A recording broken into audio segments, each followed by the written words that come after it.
Um,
Ladies and gentlemen, please take your seats. Our program is about to begin. Thank you.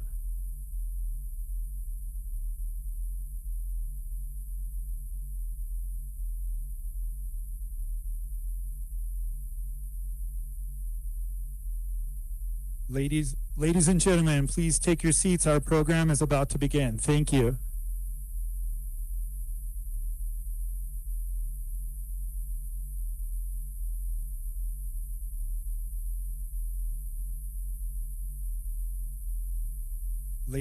Ladies and gentlemen, please take your seats. Our program is about to begin. Thank you.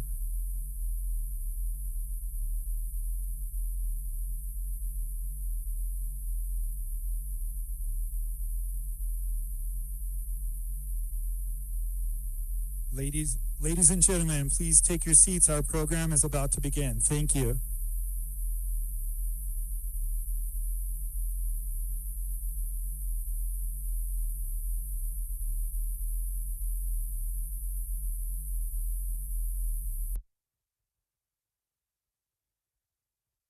About to begin. Thank you.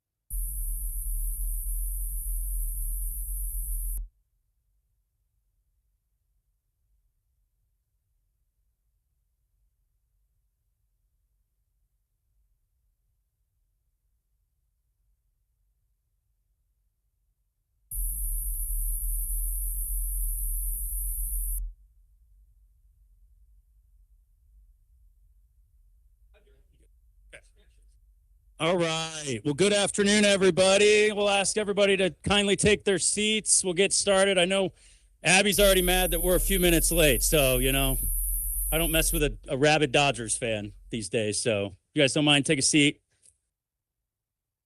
All right. Well, good afternoon, everyone. My name is Jack Waldorf. I'm the Executive Director of the Western Governors Association, and it is my pleasure to welcome you today to the second workshop of WGA's Energy Superabundance Initiative. I'd like to thank Colorado Governor Jared Polis for graciously hosting us today here in the Mile High City, also home to the AFC West leading Denver Broncos.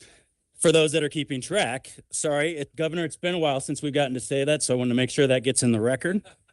So I'd also like to thank WGA's current chair, Utah Governor Spencer Cox, for his continued leadership on this important initiative. And finally, I'd like to recognize our many valued initiative partners. Their contributions and support are essential to the execution of this initiative, and we are so grateful for your continued support. So back in June, Governor Cox launched his WGA Chair Initiative, Energy Superabundance, Unlocking Prosperity in the West. This effort is dedicated to examining strategies for expanding energy production, transmission, and storage options to achieve energy abundance. Through the course of this initiative, WGA is convening various experts, policymakers, and industry leaders to discuss a variety of energy issues. This is a collaborative and bipartisan effort supported by governors across the West. Idaho Governor Brad Little hosted the first initiative workshop at Idaho National Laboratory in Idaho Falls last month. That workshop undertook an in-depth examination of nuclear energy issues where experts discussed some of the challenges, solutions, opportunities, and best practices for developing nuclear energy across the West. And if you're interested in learning more, please check out the recordings of those sessions on WGA's YouTube page.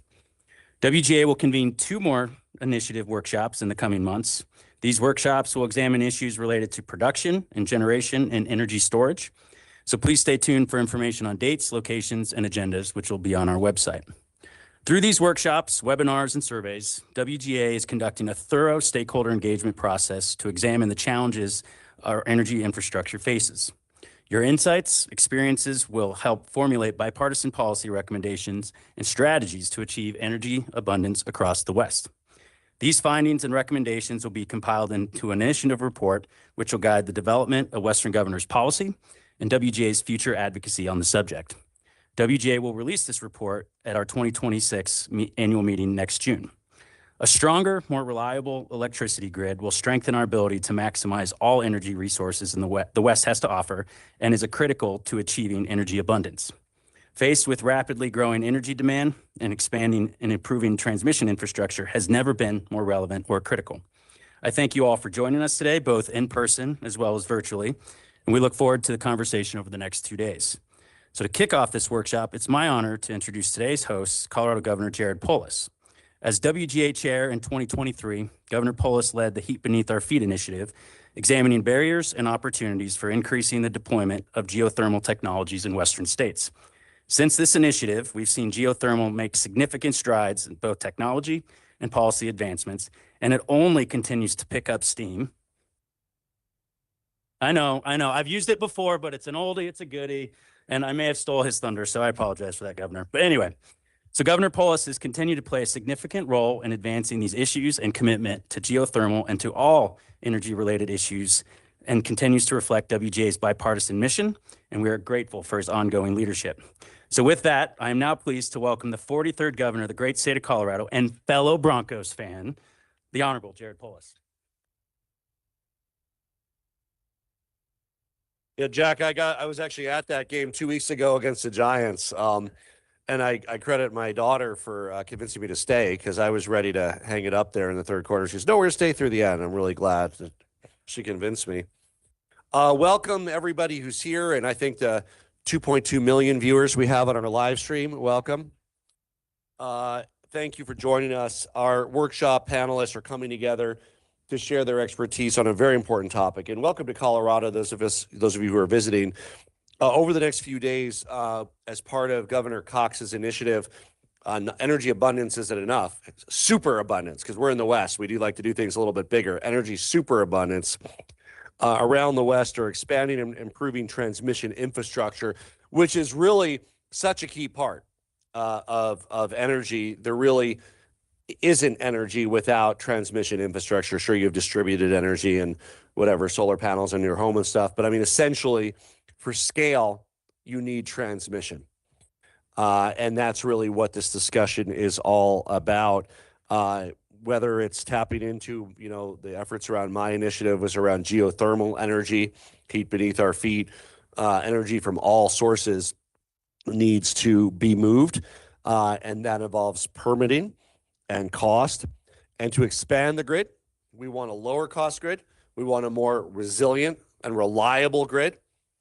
And transmission is absolutely critical to achieve that. As we're going to hear, these transmission projects often face major challenges. And our conversation will really address something that Mark Silberg, who's here from my office, and our team think about very often, which is how can we get through this to build what we need to build, to reduce permitting difficulties, to make financing easier, reducing risk, which brings down costs, including for ratepayers, grid resilience, national security. All of these factors that are absolutely critical are what these deliberations will be about.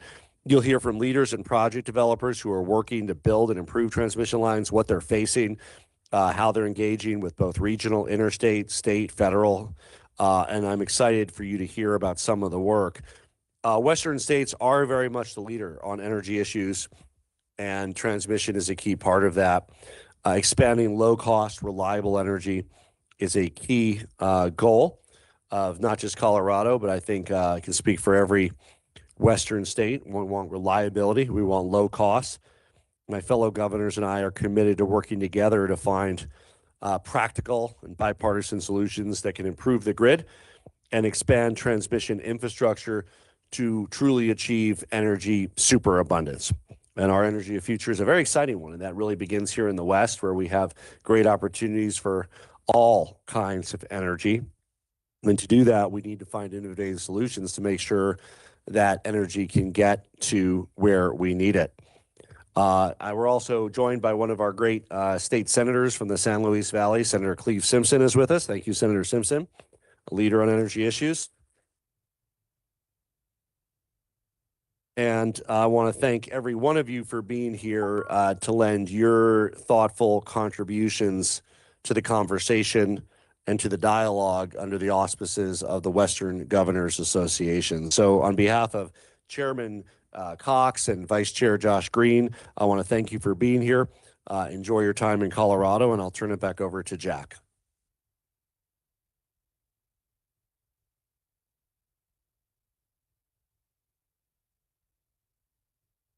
Okay, I'll go ahead and invite our panelists for our first panel to come onto the stage here.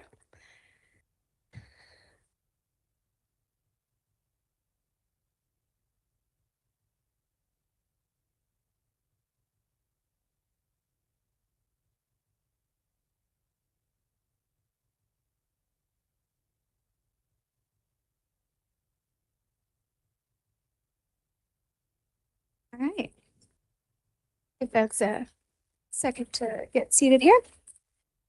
Perfect. Well, welcome and thank you so much for being here. I'm Abby Kosmacher. I'm a policy advisor at the Western Governors Association. As we just heard from Jack and Governor Polis, harnessing all of the above resources in the West will require a stronger regional grid that connects these resources. Our first panel will examine transmission needs in the West and challenges to developing it. It is my pleasure to now introduce Lisa Epifani, the head of policy at ClearPath, to moderate this first panel. Lisa? Good afternoon, everyone. My name is Lisa Epifani, and I'm the head of policy at ClearPath. ClearPath is a clean energy conservative organization based in DC. Our mission is to promote American innovation to reduce global energy emissions. And I'm really excited to be here today because so many of the things that we're working on align with what we're going to be discussing.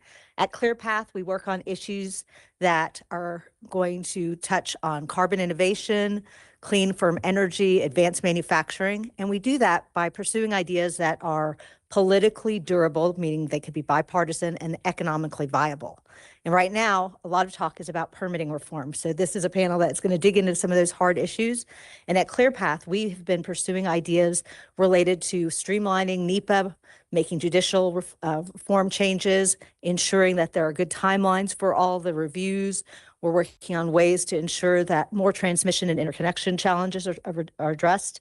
And it's very exciting to know that today the National Governors Association issued a letter that has many of these similar ideas in it. So I want to thank Governor Polis as well as Governor Cox, who are signatories to that letter, with a number of other WGA governors, as well as East Coast governors that are promoting those ideas, because I really do think that this is a moment where permitting fixes and addressing the transmission challenges is prime, and we're going to have an opportunity to talk to some experts here about that. As Governor Polis said, I really want to thank him and Jack, as well as the whole WGA team, for having us here. You know, we have a place in the West where we have superabundant energy. I grew up in Houston, Texas, so I definitely understand the idea that we are blessed with a number of resources here in the West, everything from geothermal, solar, hydropower, we're building nuclear, and we're developing emerging technologies. And finding the energy is usually the easy part. It's figuring out how to connect it to a smart, strong grid that can be the real challenge. So we have different markets, different geographies, different planning processes, market structures that make it harder to get the energy to the places it's needed. And so the Superabundant initiative is a way for us to dig into these hard questions to figure out how are we going to coordinate the regional decision-making, the investment decisions that are going to promote more transmission to ensure that we have reliable energy that reaches all the communities and businesses. So today we have this terrific group. I'm going to ask each of them to do a quick introduction of themselves, try to just keep it to 2 minutes of who you are, where you come from, and some of the top issues related to the topic today that we're talking about, transmission needs for more of the above. So why don't we start with Ben, please. Hi, good afternoon. I'm Ben Fitch-Fleischman. I direct the markets and transmission work at the Interwest Energy Alliance. Interwest is a regional trade association focused on the interior Rockies and desert Southwest in advocating for competitive and fair access for developers of wind, solar, storage, and transmission lines at the utility scale. Relevant to the transmission conversation we're going to have today, my background is in analytics as an economist. I'm a mostly recovered academic. And the thing I find hardest about advocating for transmission is telling it as a story. It's very easy to look into the numbers and come up with total costs and net benefits, but none of that is really a compelling story. And so I just wanted to share that I think that as far as advocating for elements of the grid, transmission, because it's broad and ambiguous and easy to overlook the fact that you might be in a transmission traffic jam that's going to affect your bill down the road. You might not see it today. So I'm thinking about the story of transmission.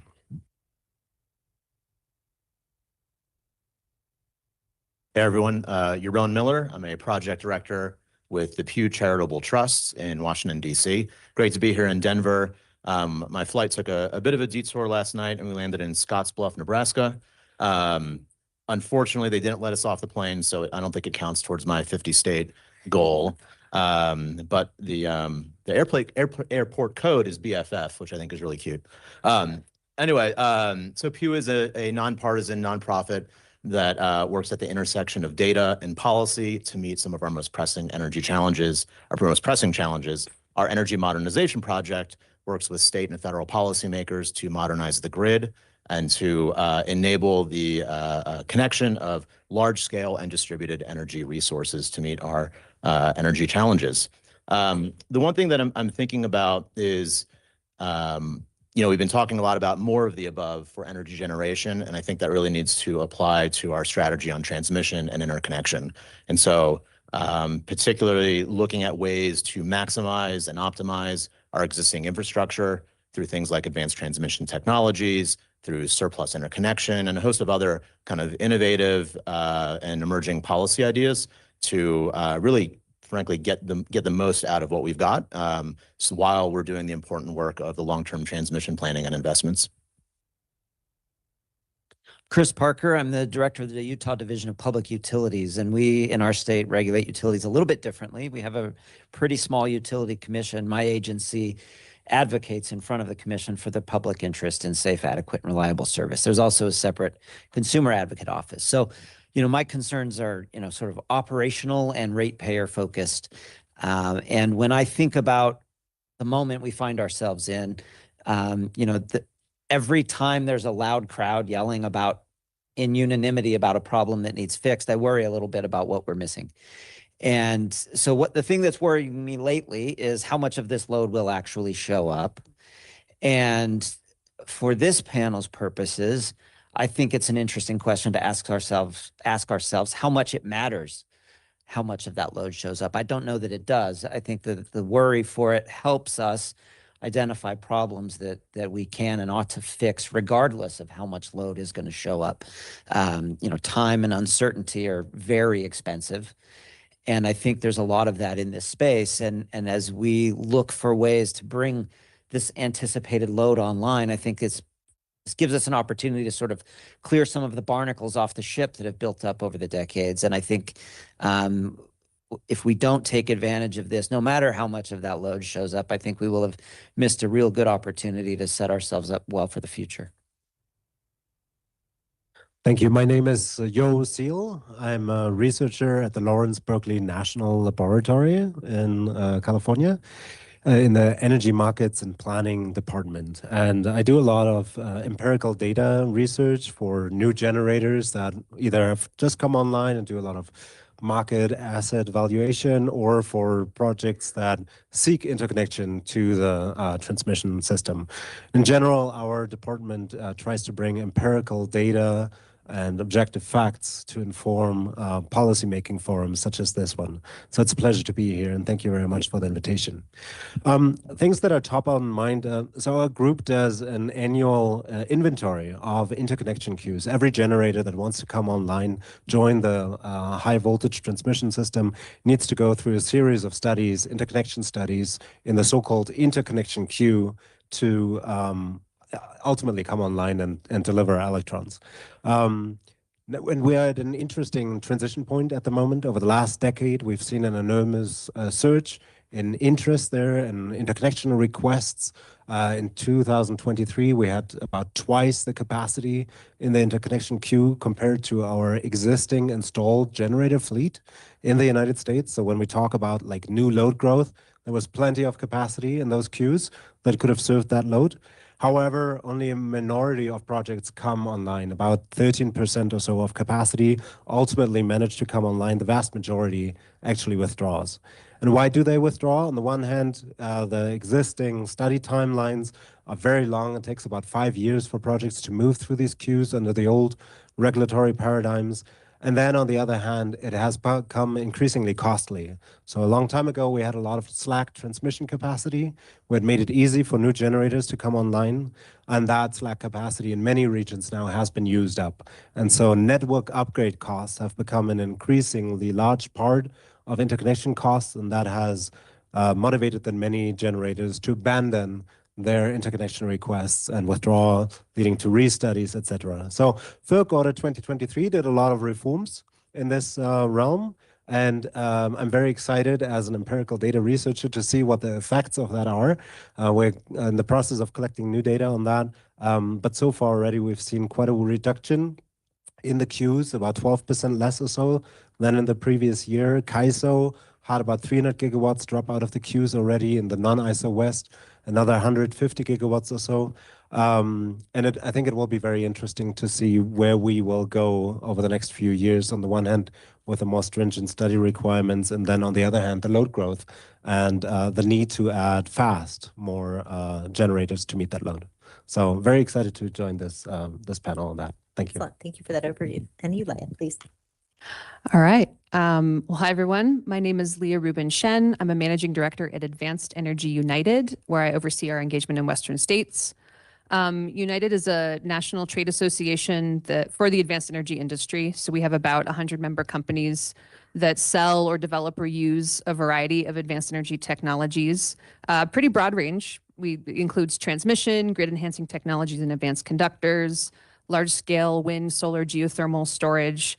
But also we have a number of members in the distributed generation and storage space, energy efficiency, electric vehicles, building technologies, and some large commercial and industrial customers. So pretty broad range of companies that are part of our membership.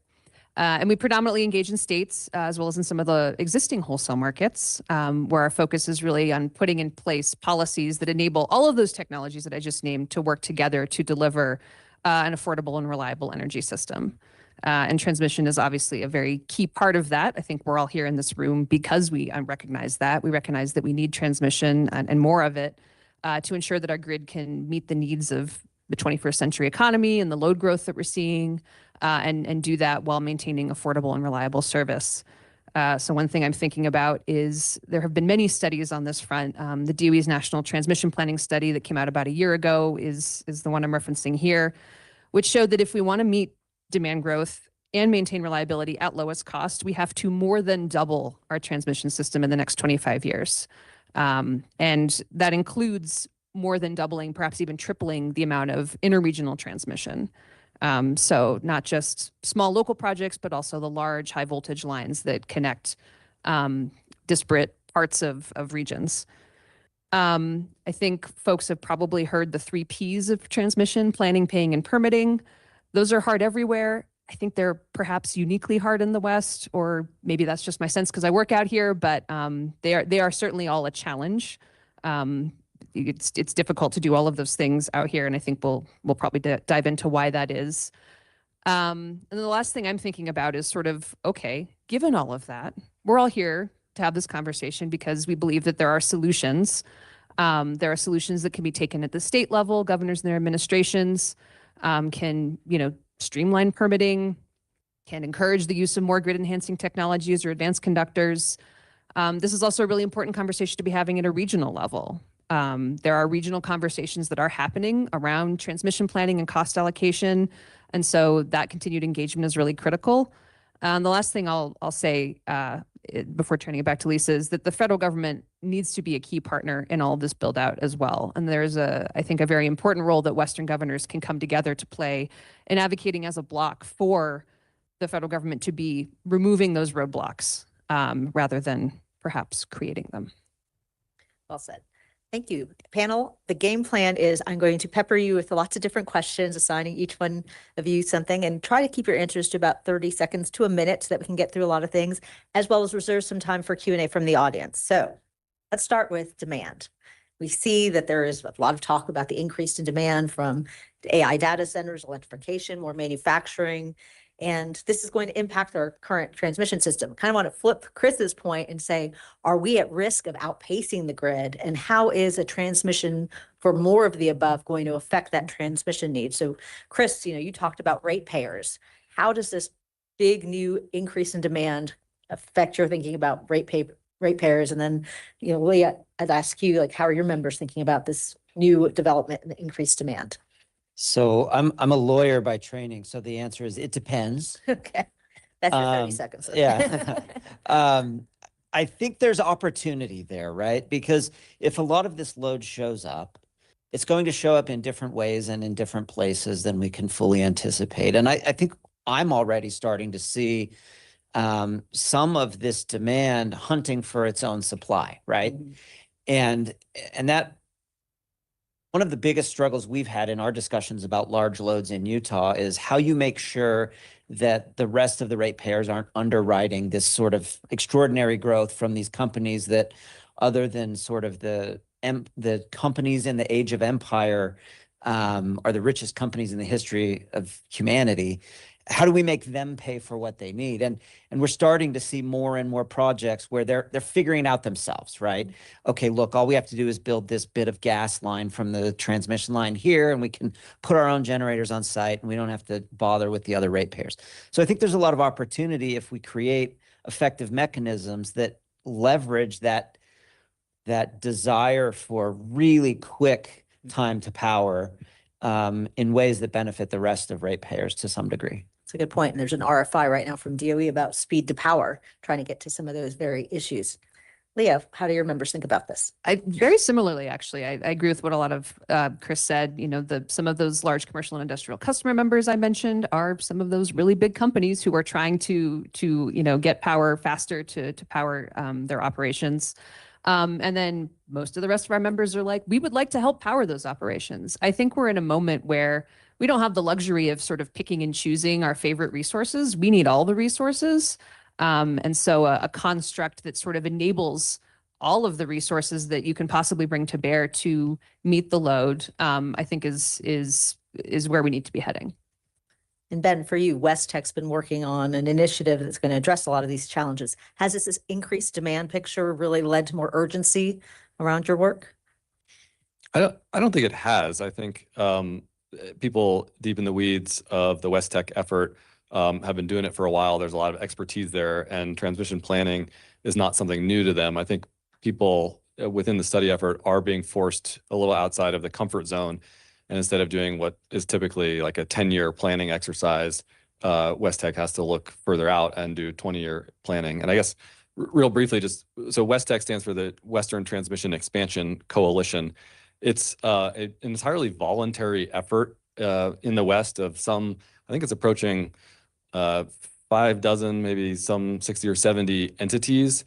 That is a very big and broad tent. It includes all the major transmission owning utilities in the West.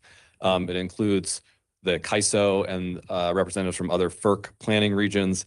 And unusually for transmission planning, it includes a lot of others like stakeholder groups like Interwest and also a variety of other public interest organizations. So it's kind of the wish list if you were to ask how you might design a transmission planning effort for the West. It's underway. If you didn't know about it, it's underway, and it's going to produce a 10-year report soon before the end of the year, and ultimately a 20-year report. And I think one thing that's impressed me about the study effort is that it's a lot of turning the crank type work on doing basic engineering and forecasting and consensus building.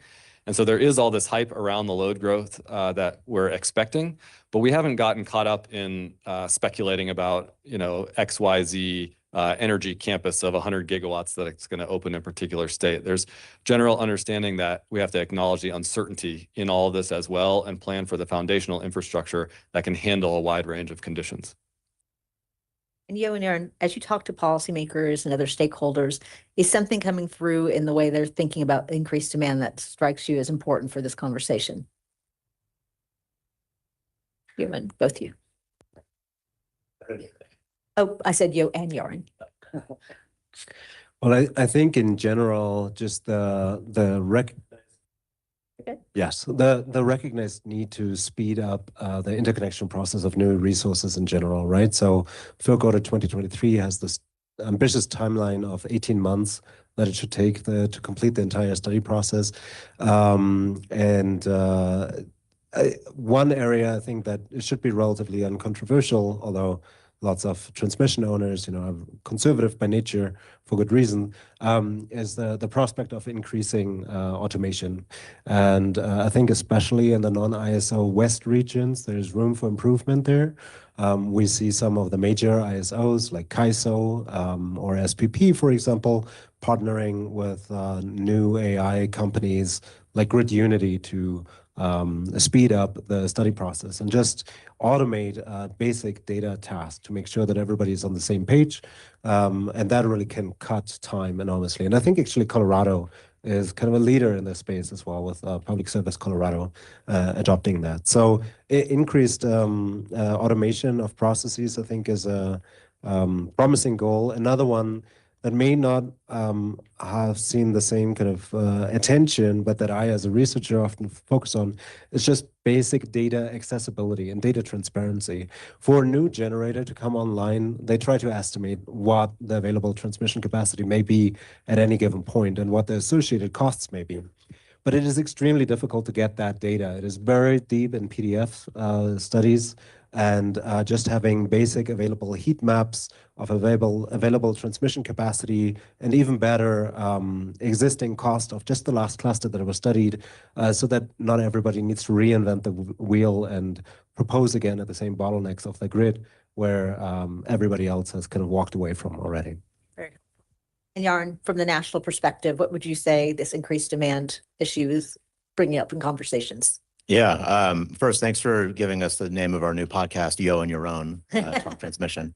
No, from a national perspective and a decision maker perspective, I've been really struck by the rapid diffusion of pragmatic, thoughtful policy ideas and to meet some of these near-term solutions. Take ATT's advanced transmission technologies, for example. 3 to 4 years ago, I don't know that these were, really high up in the discourse. These are not new technologies, but they weren't being talked about. And fast forward to today, we have 17 states that have adopted legislation to promote the use of these technologies through different policy mechanisms, whether it's streamlining permitting or requiring utilities to study and evaluate these technologies, to targeting specific points of congestion. But what's unique is that, these are states including Colorado, Utah, Oregon, New Mexico, California.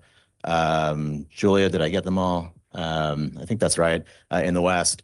That, and throughout the country that are in different market structures. They have, some are in RTO state regions, some are non-RTO.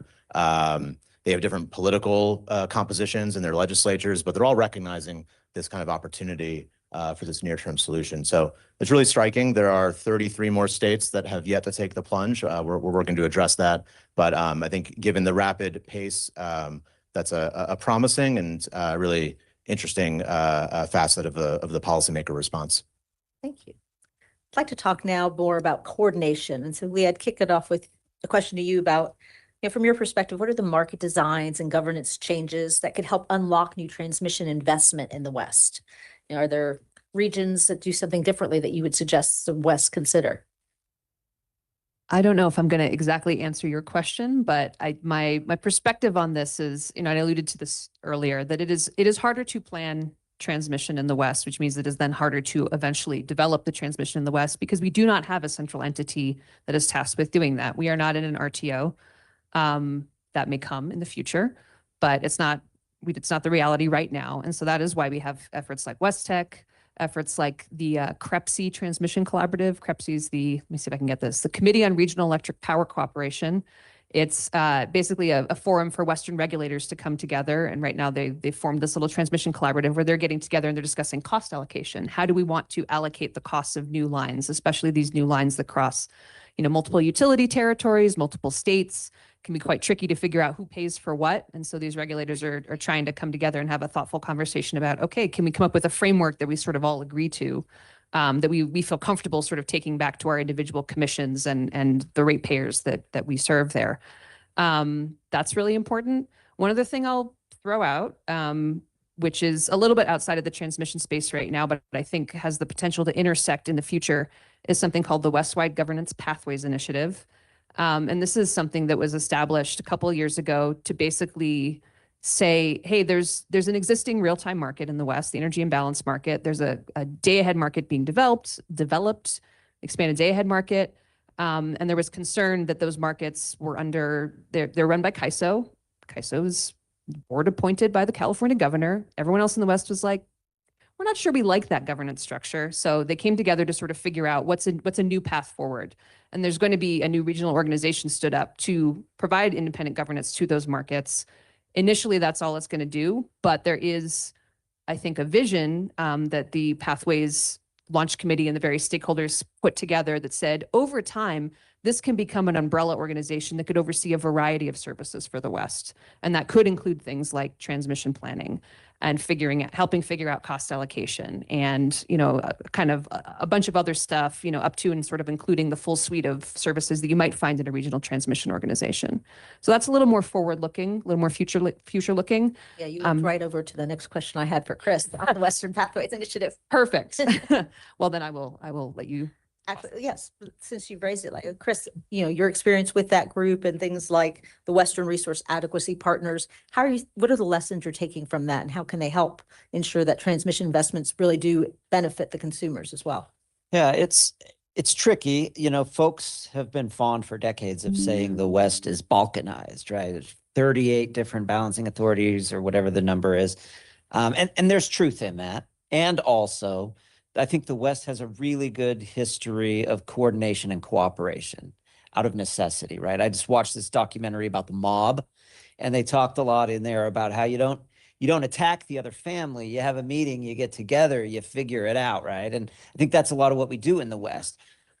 Our politicians will want to fight and win a fight. And I think sometimes it's down to the regulators to show up and to define those common areas that we have. And in the West, you see increasingly, I think, you see someone in this room gave me this label. I won't out them, but you see some energy colonies that are providing supply to other areas, right? I mean, you can imagine it might have been somewhere like Wyoming who said that. And I think the discomfort is control, right? And maintaining our control requires leaving some of these borders in place. And the trick is figuring out how to kind of optimize that, right? I cannot sell to my legislature, even if I really, really wanted to, joining an RTO tomorrow. Not going to happen. It just won't happen. I don't know when it might, but I couldn't sell it right now. And that's a reality we have to work with. And that means we have to get together and we have to coordinate and we have to cooperate. And these groups have arisen to do that. Back in 2016, when Pacific Corp explored joining the Cal ISO, it was a very different conversation. That was a conversation about joining the Cal ISO, and there was a lot of defensiveness about that for the reasons Leah identifies, right? It's Governor Brown at the time. We don't want Governor Brown appointing the people deciding our policy. And California will always be that issue in the West because it is so much bigger than everyone else. But we can work with that. It just takes a little extra work. It takes the meetings over dinner that keep people from killing each other. Thank you for the Godfather references. Yaron, are there coordination models that you've seen across the nation or even internationally that you would highlight as examples for West Tech to consider? I wouldn't want to get over my skis and prescribe to West Tech, the great work they're doing. I think you're seeing kind of thoughtful ideas to increase interstate coordination. And so there have been concepts to create interstate MOUs to get, state legislatures and also regulators on the same page. I think there is no shortage of these types of events and conferences and panels where you just kind of have these more soft, organic conversations as opposed to more formal proceedings. So I think that dialogue is really important. All the webinars that all the great advocacy groups are doing help to spur those conversations. So I think the more informal opportunities is a really strong complement to the more formal, I'm not going to say mob related events, but to those counterparts. And Ben, how can the work you're doing help bridge that coordination between the federal level and the state level for better coordination on the on transmission planning? Yeah, I guess I feel most optimistic about the potential for homegrown collaboration in the West. I don't think it's the right time to be looking at federal cooperation from the states, because I think FERC through Order 1920 and its new requirements on long-term regional transmission planning really has moved the target from 10-year to 20-year planning, which is big in the space of speculative infrastructure investment, and also required acknowledgement of a pretty broad but hard to quantify set of benefits or types of benefits that transmission can provide. And the reaction from most of the non-CAISO utilities in the West has not been to embrace that mandate in the context of compliance-based FERC mandated planning. However, at the same time, you have this very voluntary, successful coalitional effort underway at the West Tech. And so I think I've reluctantly come to believe that the promise of building big transmission infrastructure in the West really is voluntary and collaborative. So I think there's really a need right now for supportive voices from political leadership across the West. I think there's a opportunity right now for leadership from governors and state offices, as opposed to from the utilities themselves or even the regulatory community that has to get very kind of bogged down in some of the details and especially the costs.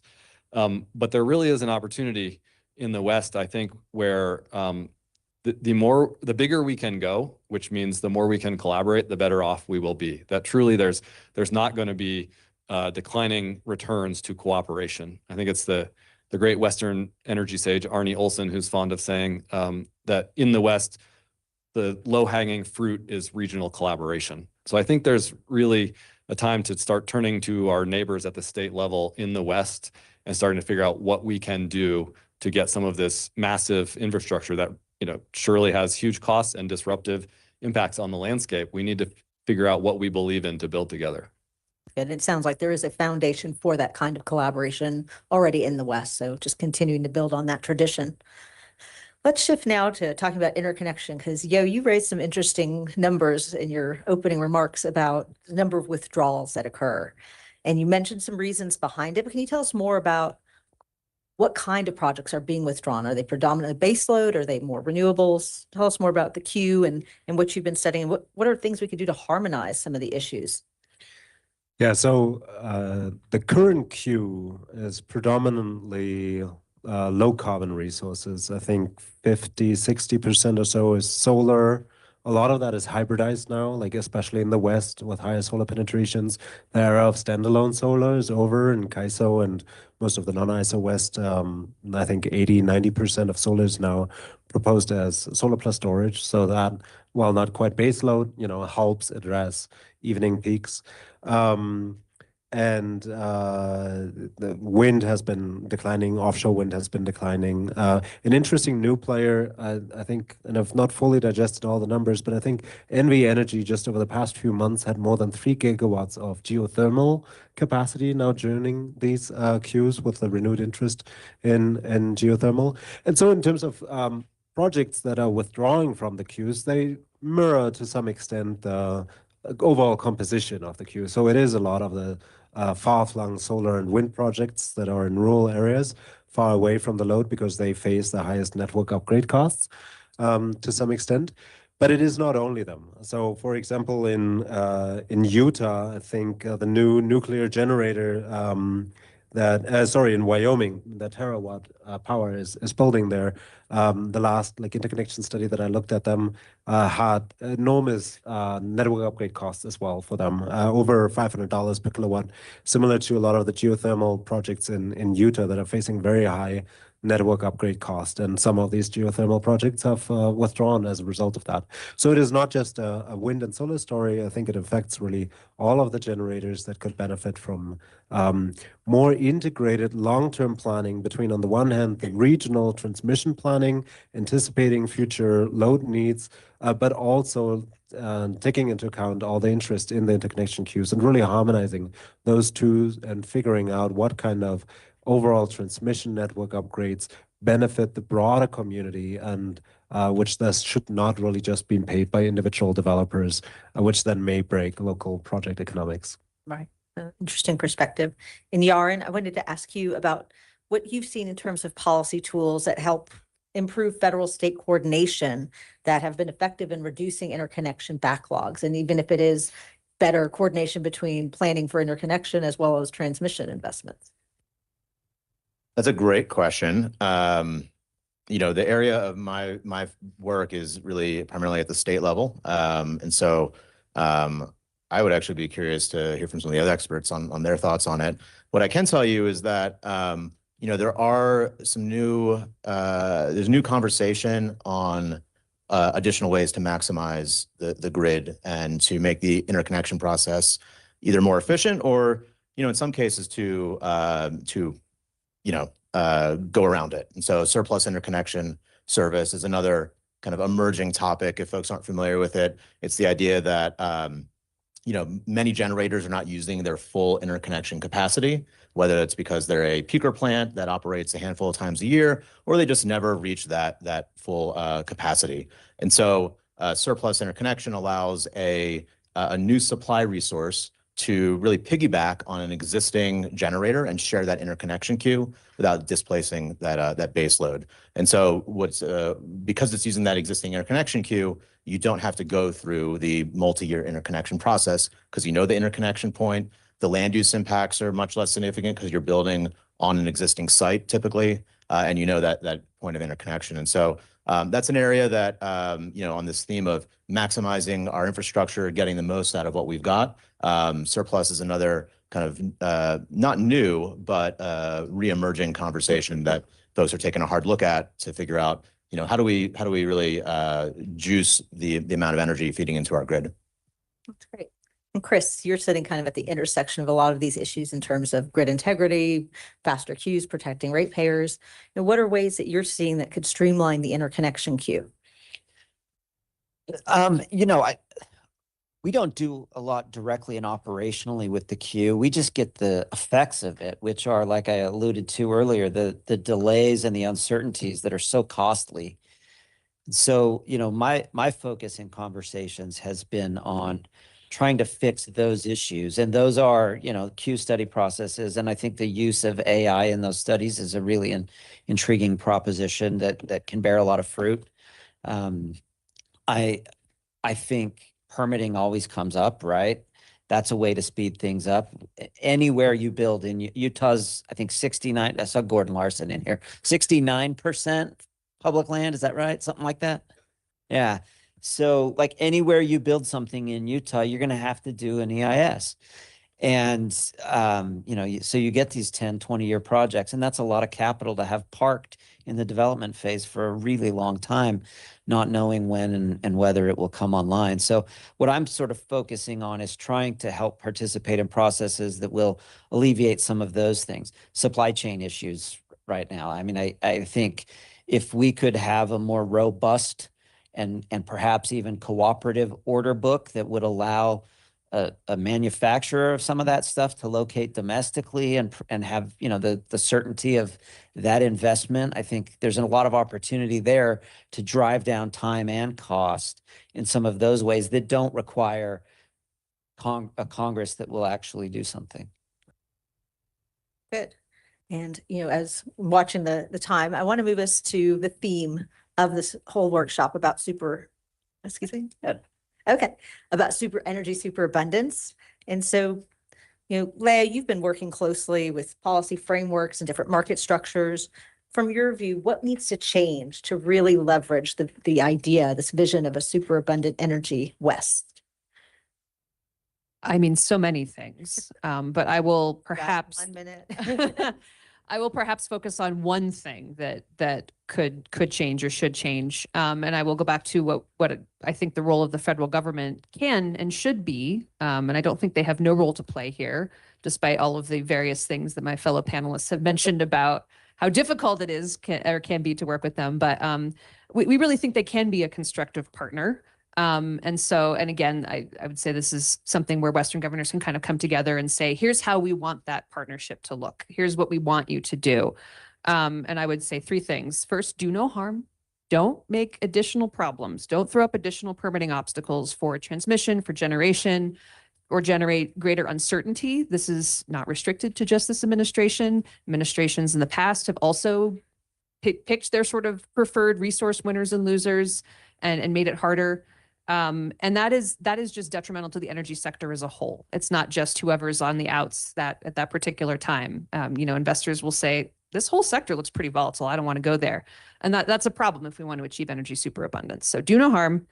Second, to your point, avoid duplication. If a state has a solid permitting process in place that is, comparable to what the feds require, why are we doing it again? Just do it one time. And third, I think as long as this is all being state-led and not imposed by the federal government can play a helpful sort of convening and table setting role, establishing standards, best practices, technical assistance, perhaps at some future date funding if the government reopens. They can sort of help provide that forum for discussion and help support that as long as, again, I think as long as it's really being state-driven and state-led. And Ben, talk to us about what you think of energy superabundance looks like in practice from your perspective. Energy everywhere. I'm not sure I know the difference between abundance and superabundance. But I think that maybe if we look backwards at the grid, we might have realized that for several decades we had a period of superabundance in the transmission system, and now we don't anymore. And now we're realizing what a treat we had, and now we're bumping up against the cost of that constraint being real right now. So I guess maybe in a world of superabundance, we probably wouldn't be really concerned about costs because we'd have so much. And that obviously is not the world we live in today. Like, costs really matter. Most people really struggle to pay their bill. And I guess the thing for me that always brings me back to faith in the potential value of big investments in transmission is that the benefits are out there, but they're really hard to see. And with demand growing, right, we tend to think of demand as kind of an independent or exogenous force. Here it comes. And now we're in a situation where probably the growth of demand is going to be constrained by our ability to expand the grid. Like there now is kind of a policy parameter, a growth parameter that is how much do we want to expand the grid and how fast? And that's really a question of cost. So I don't mean at all to dismiss any concerns about costs, but I also think that notions that overall costs or per capita costs on the grid might fall is very wishful thinking. I think if we want a land of superabundance, we have to build it, and building it has real costs. And so I think taking that on directly is probably an important first step. Fair enough. And as we're talking about costs, Chris, the ratepayer is going to be bearing this cost, but we all in this room want the energy superabundance. How do you translate that into reliability and fair prices? I think I've been accused of, I think I'm an optimist. I've been accused of being delusional. But I think people generally solve their problems. And, there's a lot of money out there that needs stuff soon, and they can pay for it, and they will to some degree if we do a good job building mechanisms that properly allocate things. And candidly, I think, there's some peril of overbuilding, whatever that means, using maybe more traditional concepts. I don't necessarily view it as overbuilding, but we might be building more than we strictly need. And that's okay. That's how we get a period of superabundance like Ben refers to. And I think, there was a lot of concern in the late 70s and into the 80s about all of the building. Well, we've been dining out on those resources for a long time. And I think we're just in another period where it's going to be important to bite the bullet. I do think it's important to make sure the right folks are paying for it. And ultimately, everything is intended to benefit humans, right? We pit corporations and everyone against one another. And I come from a red state that's very much into, anti-socializing things, but energy is absolutely 100% a very socialized thing. It needs to be, it has to be. That doesn't mean people shouldn't be making money off of it. That doesn't mean any of that. But we do need to recognize, as Ben alludes to, that everyone's got to pay some share of this, and we can do our best to try to allocate that fairly based on kind of incremental investment. But to some degree, you're always going to fail a little bit. I just think as we grow, we tend to figure it out and things work out. And I trust we'll all do that again. Yeah, there's a cyclical nature to this, and you're always playing a little bit of catch up, and the risk of overbuilding seems small compared to the risk of underbuilding. So I definitely understand where you're going with that, Ben. From a lab perspective, as a researcher, you mentioned some data that you wish you had that could help, reduce costs. Are there other things that you think could help us, like other points that we need information about for transmission, for better coordination, for better planning? That's an interesting question. So I mentioned data transparency around interconnection costs already upfront, making that easily accessible to the broader stakeholder community, and the importance of merging the kind of piecemeal developer-led network expansion with a broader regional transmission planning. I think maybe one other point tying it to this cost discussion is also not shying away from doing economic benefit analyses in transmission planning. So my group has done a study looking at real-time price deltas between different points in the network. And the vast majority of price differences, which kind of are a proxy for value of transmission, only accrue during a very small subset of hours. And you really need to do hourly or even maybe sub-hourly analyses to really capture the majority of the value that transmission can supply. And historically, we've done a lot of reliability-focused transmission planning, maybe a little bit policy-focused transmission planning now with FOCO to 1920. But this economic benefit, really looking at different extreme weather events at different parts of the system that drive price differences in few hours, really looking at what those price differences are, what the empirical value of added transmission lines can be, and including that in the medium-term transmission planning process, I think would be significant, because they, in the end, lead to lower wholesale electricity prices, which then translate to lower electricity bills for retail customers. Sure. I know we're approaching time to move to Q&A, so I just have a lightning round question that I'd like the panel to think about. And just in 3 to 5 words, what is the bullet that you'd offer the governors as your takeaway about this conversation? And so, Yaron, why don't we start with you, please? Maximize what we have for. There you go. Good job. Thank you. Chris, you ready? Remove obstacles.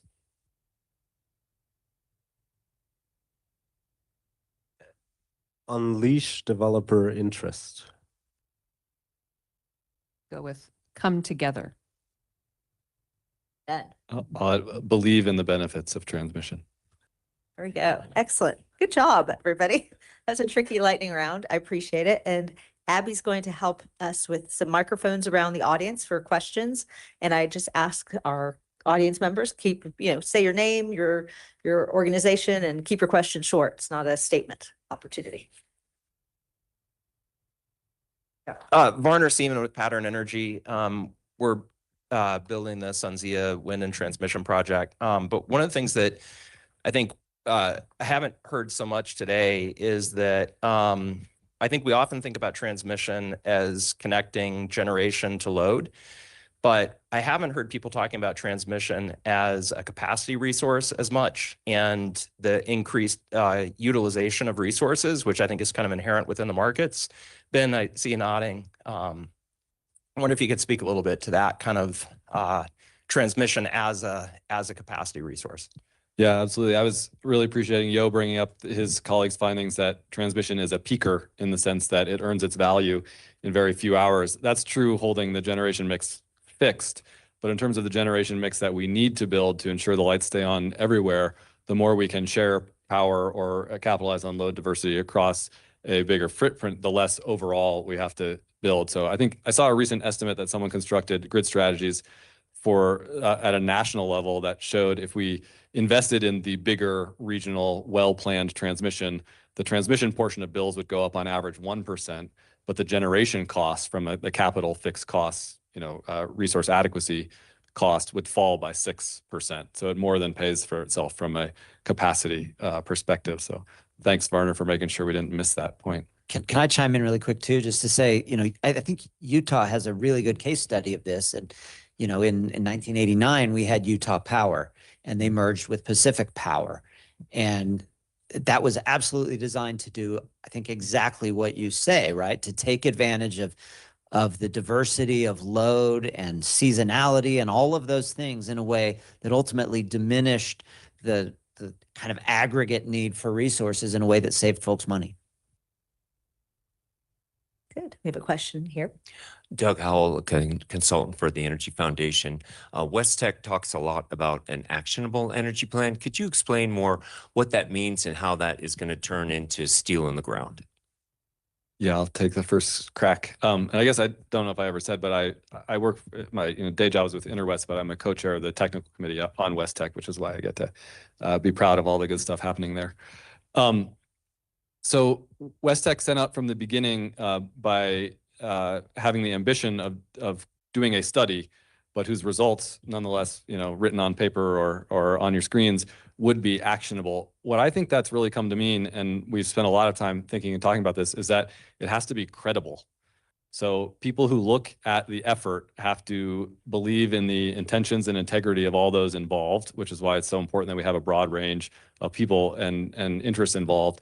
And then the results have to be well thought out, comprehensive, and compelling, so that when you look at that, you can understand why this is a compelling transmission plan for the West. And so a few features of West Tech that I think do a lot to justify its credibility and therefore why it will be actionable are the broad tent, the fact that it has every state and major transmission owning utilities. I think it's probably, of the dozens, there are maybe 2 or 3 that aren't active participants, and even they are participants through their planning region.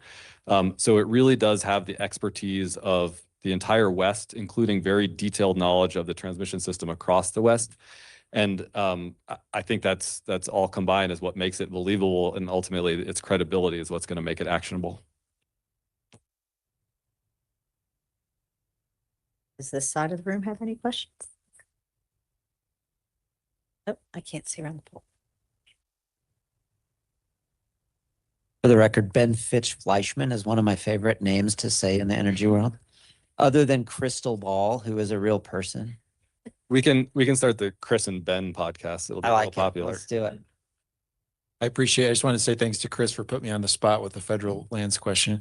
No, I'm curious if and this is a really probably dumb question, ignorant question, but is there anything about the technological trends of the next 5 or 10 years that you see mitigating some of the need for, so for example, data centers that are built at the source of production, or nuclear reactors or gas plants that don't need, they're so close to they're close enough to the population centers that there's not the need for hundreds of miles of transmission. Are there any trends like, or do they pale in comparison to the need for growth? That makes sense. I'll say one that I think is important that I don't think gets talked about enough. I actually think the large loads are going to find way more efficient ways to do what they're doing right now. And I think that they'll do that in a lot of ways. I think they'll do it just in the raw computing efficiency. I think they will learn how to operate their data centers in a unit to sort of better track some of the variability across the nation as the day goes on and solar goes on, and moving work around in order to get around some of these problems. I'm hopeful that will bear some of the fruit you refer to, as well as, I mean, like I alluded to earlier, we're already seeing some data centers kind of solving their own problem. I don't think that's, a solution to everybody's problem, but I think it absolutely will help us in the margins, especially in the near term while we iron this stuff out.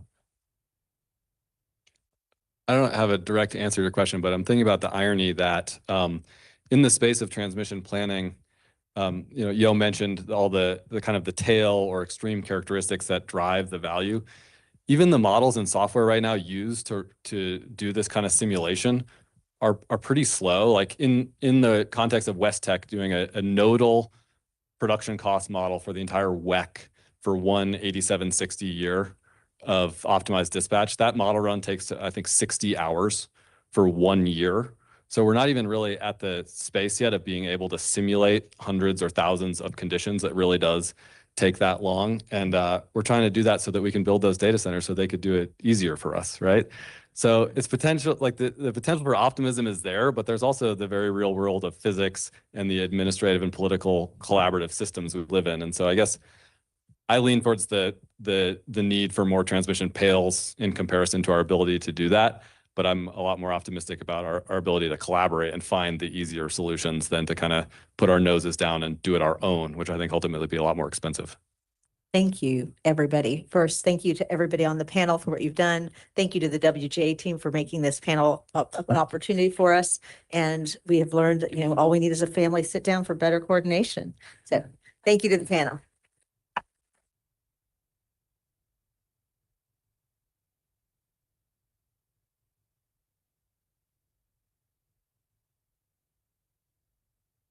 All right. Thank you, Lisa, and for all our panelists here on the first panel. We're going to take a quick 10, 15-minute break here, 15, and get started with our second panel shortly. There's refreshments in the hall outside.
Ladies and gentlemen, 5-minute warning. We are going to resume our session in 5 minutes. Thank you.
Thank you.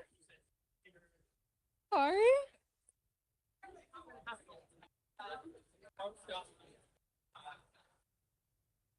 You want me to get people seated? Yeah, sure. Okay, we're gonna try and go ahead and get started here so people will make their way back into the room and take their seats. Our staff.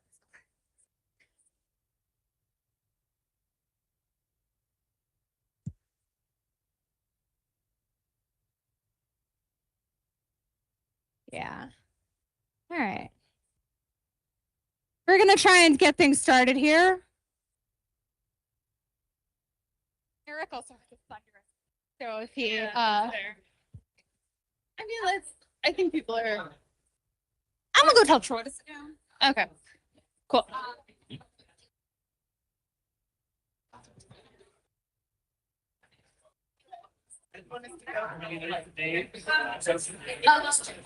No, we'll just on 7 like. Oh, please. Ladies and gentlemen, please take your seats. Our program will begin.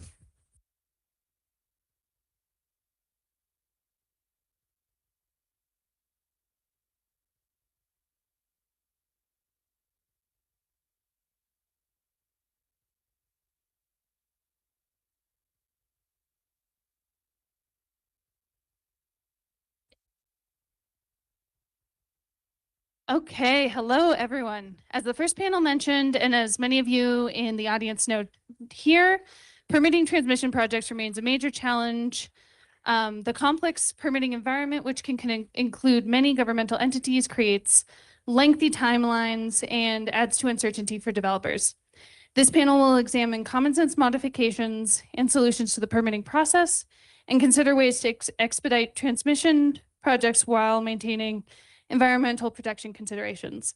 I'll pass it off to our moderator, Janaea Scott with GridWorks.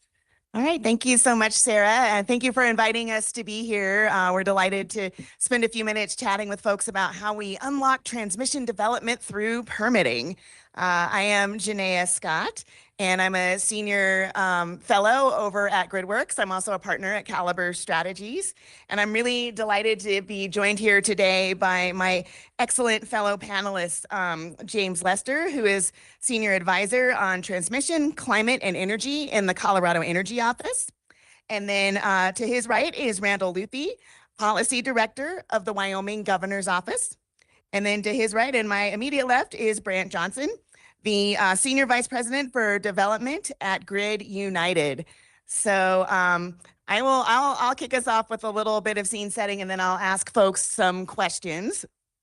But I went and I took the liberty of recrafting the panel description just a little bit, because we all know that transmission development remains one of the toughest challenges to achieving affordable, reliable, and abundant energy in the West. But many of the tools that we need to make real progress are already available under existing state and federal authorities. So today's conversation, our panel is going to focus not so much on permitting reform, but on using the frameworks that we already have and how do we use those more effectively and more collaboratively.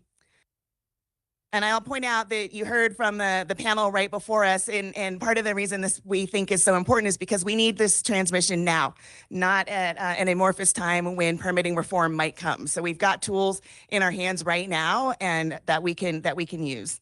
And so none of you need me to highlight the importance of modernizing our transmission infrastructure so that we're able to keep the lights on in the areas where reliability is of concern, and also capture the economic development that comes along with all of the things we're talking about, right? Data centers, electrification, AI, other future types of development. So with that, what I will do is turn it to James Lester from our Colorado Energy Office and ask him to do a brief introduction, and then I have a first question for you. Great. Thank you. Yes, thanks for having me. James Lester, Senior Advisor with the Energy Office.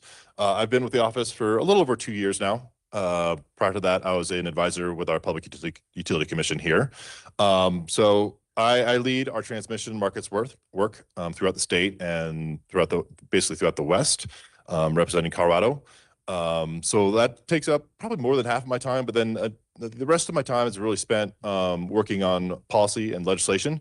And how I got into this area is where in 2024, our office, along with a variety of stakeholders, worked on a bill to improve siting and permitting throughout the state. That was Senate Bill 24212. And that went through a variety of versions and ultimately ended up passing with a few things. One, it provided the Department of Natural Resources with additional funding and to support local governments when it comes to wildlife, habitat, and clean energy projects. It also directed our office to develop, along with the Department of Local Affairs, DOLA, to work on a model code, on a code repository of existing codes across the state and actually the nation that support the development of clean energy.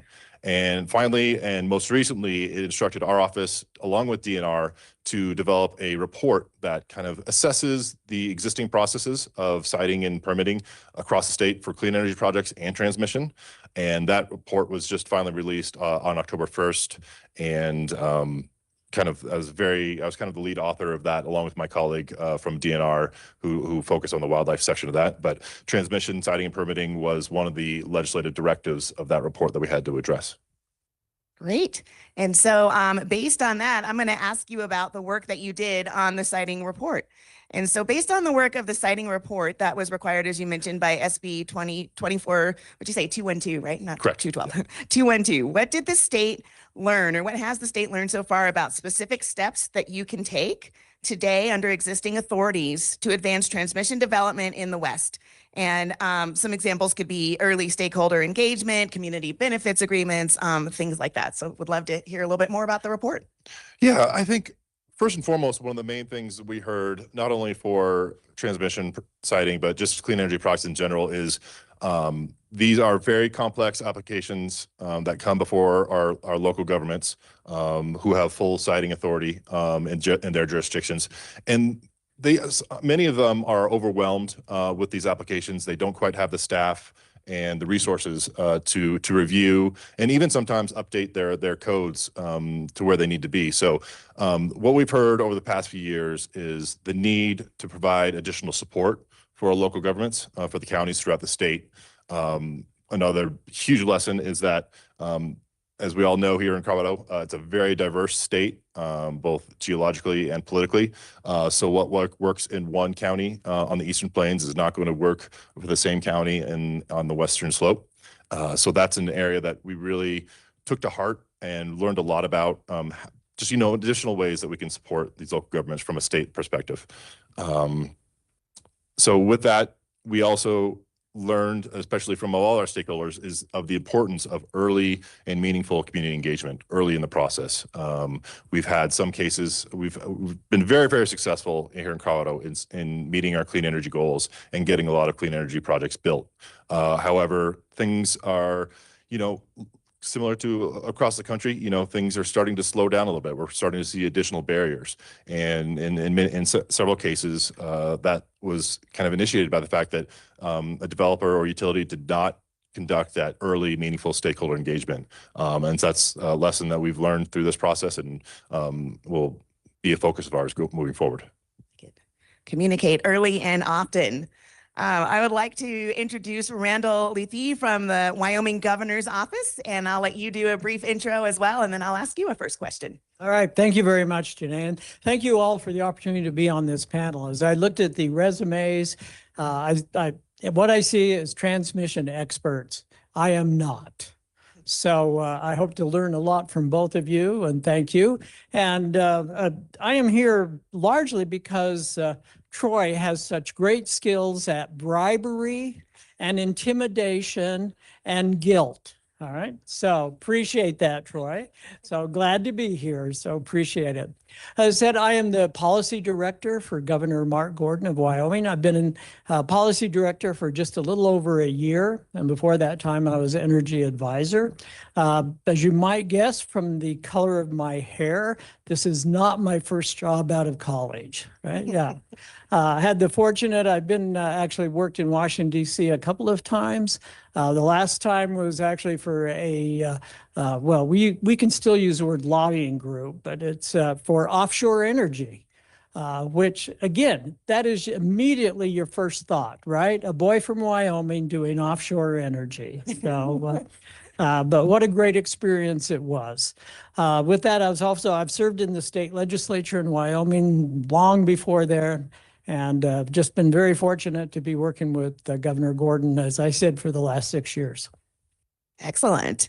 And I appreciate you continuing our mob theme today, talking through bribery, intimidation, and guilt. So that's what WGA does.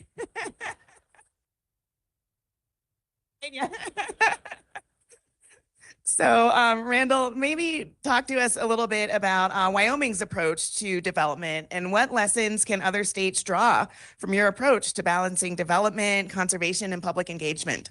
All right, thank you. That's a big question, a lot to unpack, but I think I could do it in just a few minutes. One of which is, and I'm going back a little bit, Governor Gordon sends his best to you. He's a past chairman of the WGA. I know he wishes he could be here, and I'm a very poor substitute. But frankly, what makes a difference on permitting, on how we get things done, starts at the top, and it starts with attitude.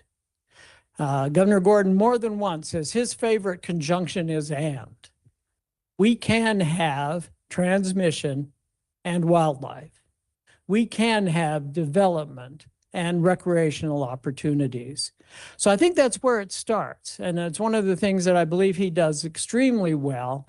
And one of the advantages in Wyoming is, one, you may know we don't have a lot of people, which means we don't have a very large bureaucracy. But the disadvantage is we don't have a lot of people to do the work. So it really comes down to an attitude and a way to actually to try to get to yes.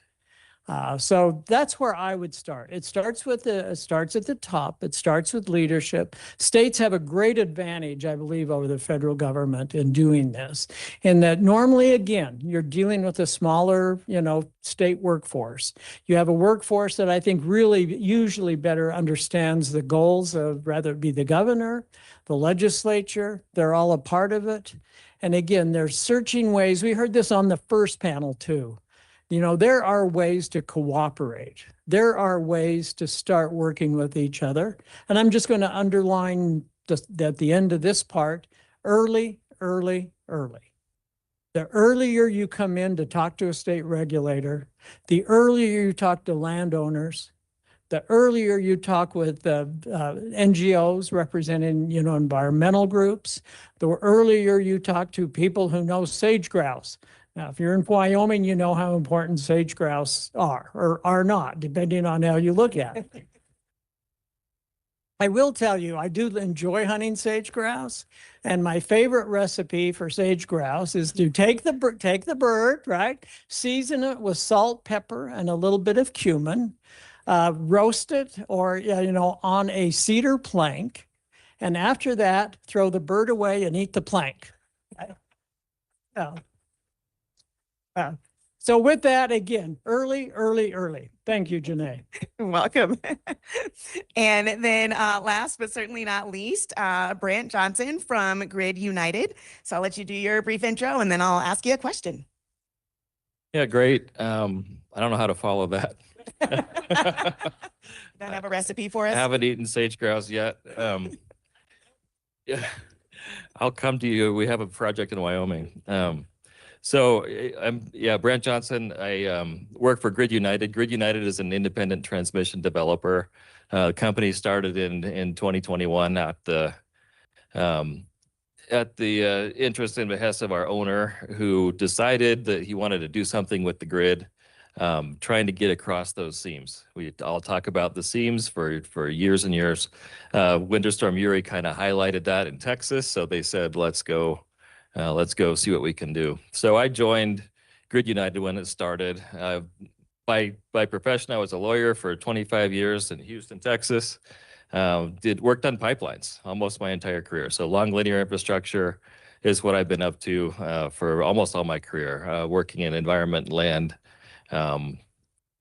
Really, those are the two big pieces, and then the infrastructure stuff associated with that, regulatory work and permits. So transferring that knowledge to transmission, I think, was pretty seamless.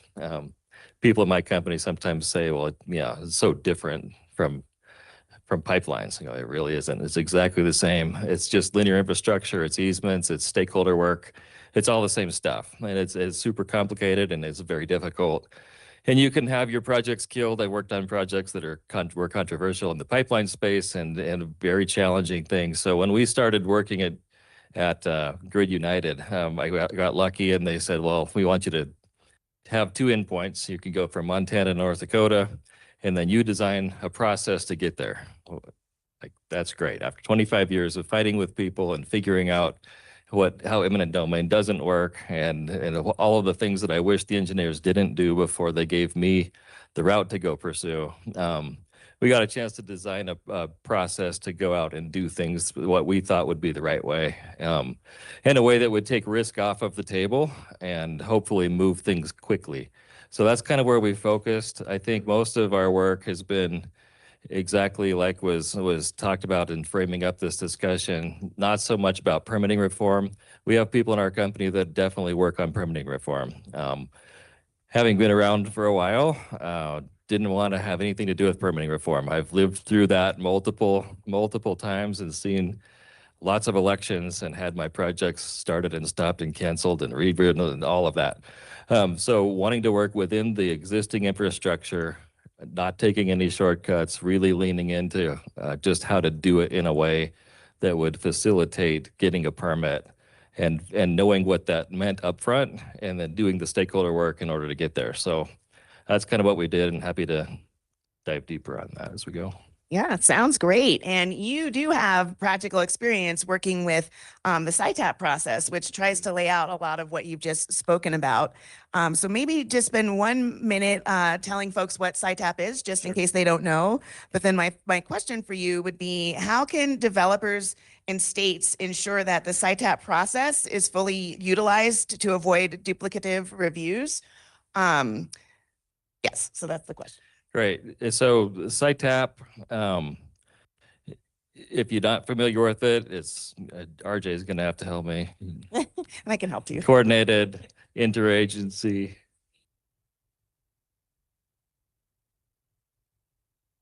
permitting program. Gotcha. So the idea is a coordinated interagency thing where you can get all of the people working together and have it swept up into one head, and the DOE is your lead agency. Big challenge for us, as with every big project, is who is going to be the lead agency. If you've got multiple federal agencies involved, it's a game of hot potato. Who doesn't want it the most?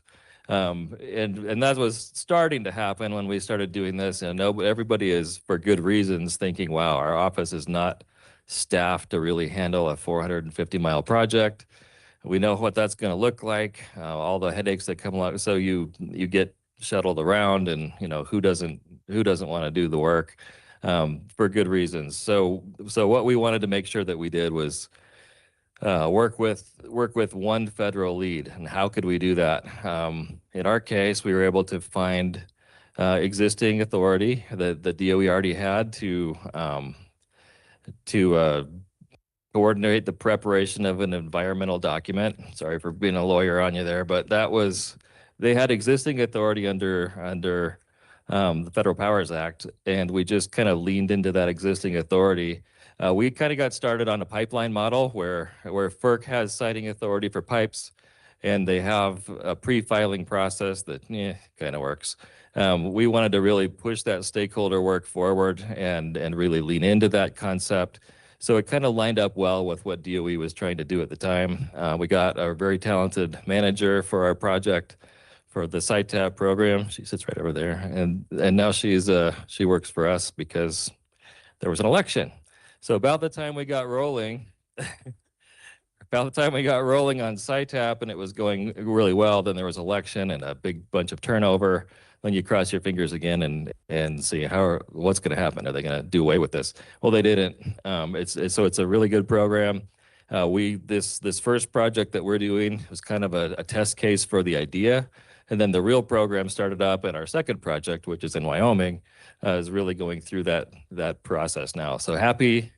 Any of us that are sitting here from Grid, we've got a few of us are happy to talk about the program. Big fans of it. I think that if we lean into it, the whole idea behind SITAP was to push forward a lot of the stakeholder work that we're talking about.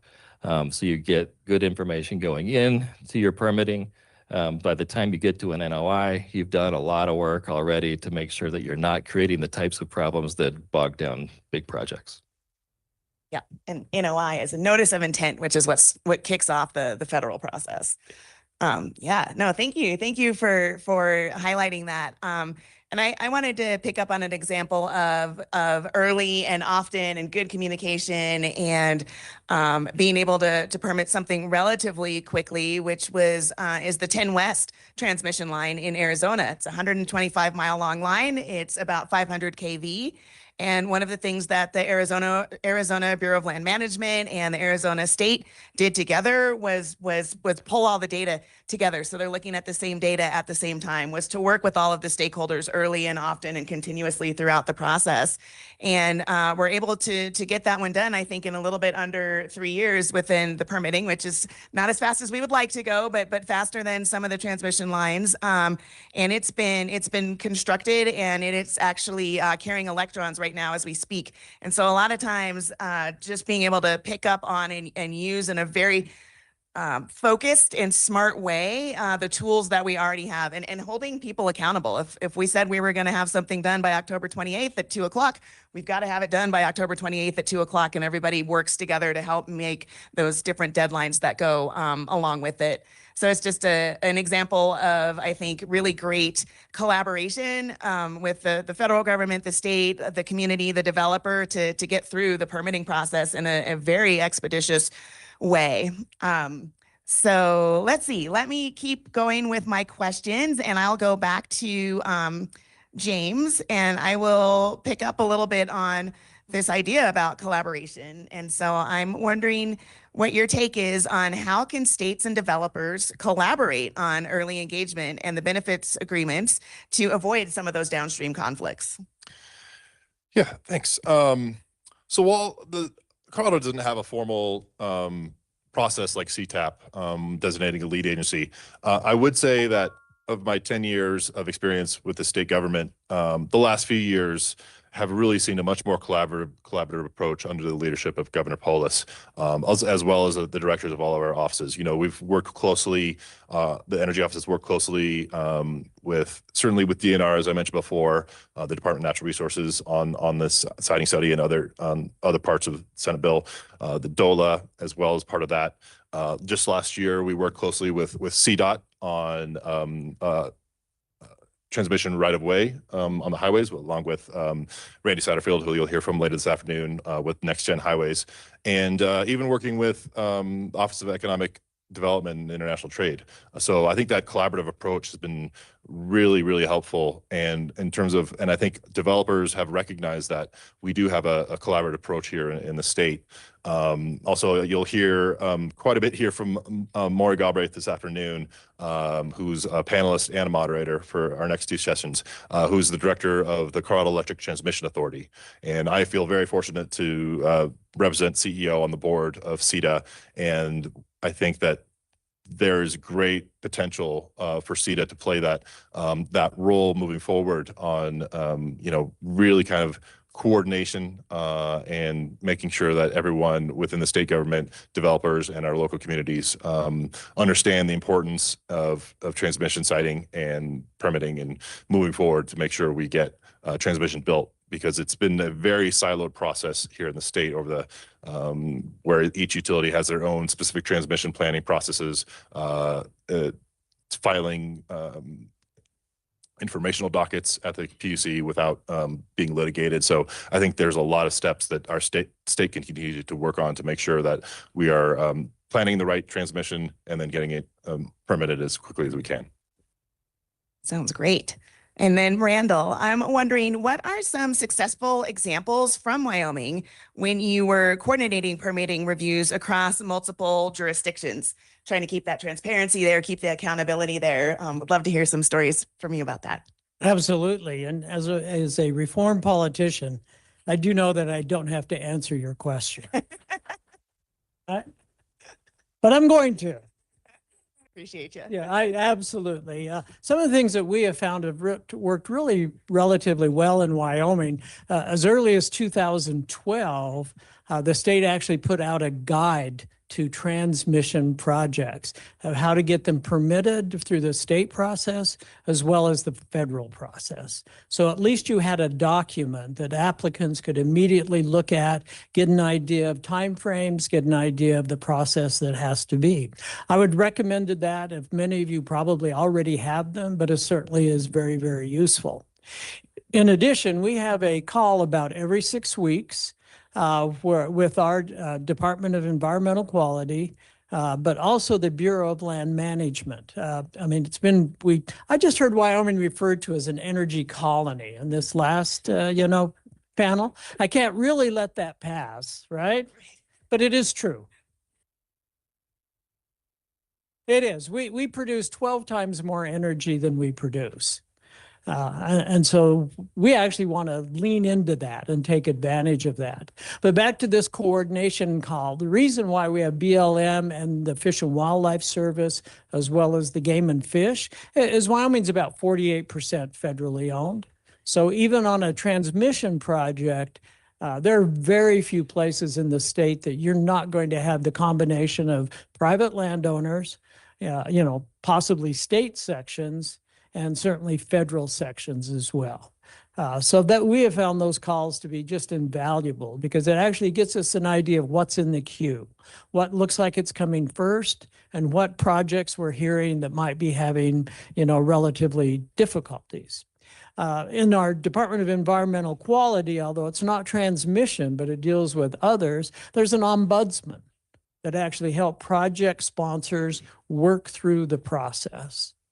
And then last of all, we are serious about taking less time. I was going to say taking less time than the federal government, but that's a pretty low bar. You talked about permitting in 3 years for a transmission line. We have one that originated in Wyoming, 12 years for permitting. So, but that's that's where states can lead. That's where we can hopefully work with the federal government. This administration is certainly open to ideas. We're interested in where we can. What can states do? What part of NEPA can states do? Usually states can do it faster. Now, the kick to that is we think the federal government should back us up, because usually there's litigation whenever you get through a NEPA process. So with that, I will, the only other thing I would mention that's been very useful at the local level, several years ago, Wyoming created what was known as the Federal Natural Resources Policy Account. And it's an appropriations generally about $1 million per biennium, but those funds are available to to local counties, conservation districts, so that they can participate more easily in that NEPA process. They're able to go out, get the studies they need, the studies they want. So once again, we've involved the local people as well, which ends up and, the overall just speeds up the process. So thank you.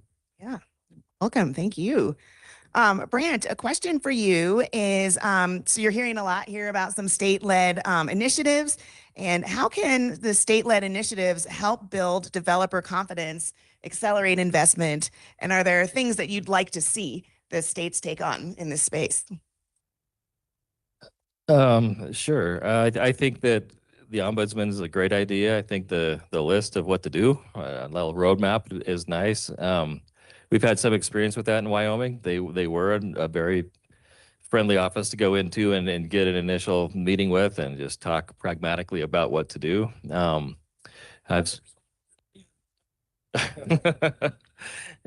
okay. I'll make sure that I go there and stay away from yours. Yeah, and I think that and we've had similar experiences in Colorado. In Montana, they've got an interesting program where you have they've been able to work with the federal agency and share the scoping work and some of the drafting work of NEPA to meet the state process. So those are kind of synced up, and they share a third-party contractor. So that saves some expense and also saves some time. So you've got you don't have multiple scoping meetings, and you're kind of all synced up. That's been pretty nice. So when the states are kind of working with the federal partners, like you talked about, and in the Montana case, in particularly synced up fashion, that's very nice.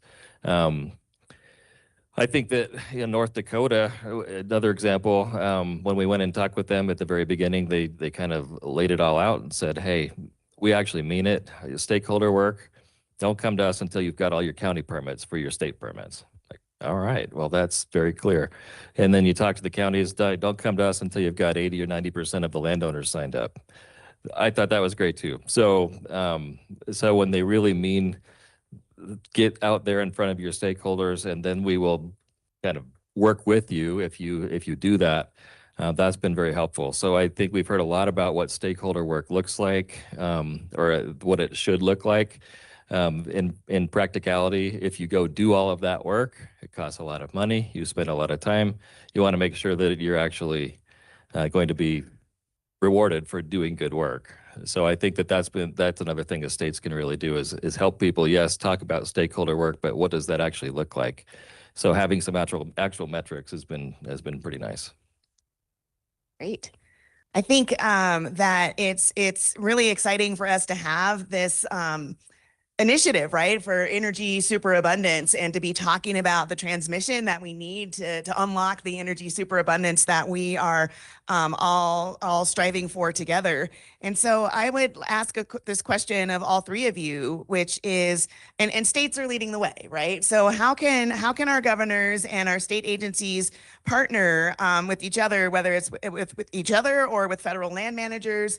It doesn't necessarily have to be through SciTap, but the idea is, I think, a good one where you have a schedule. You have the same data that everyone's looking at. You have all the parties who need to look at the data, and they know when they're supposed to be looking at it. So can you put an MOU with some teeth on it, right, in this kind of space? But how can the governors and state agencies partner with each other and federal land managers through MOUs or other tools to help synchronize the NEPA and the state reviews?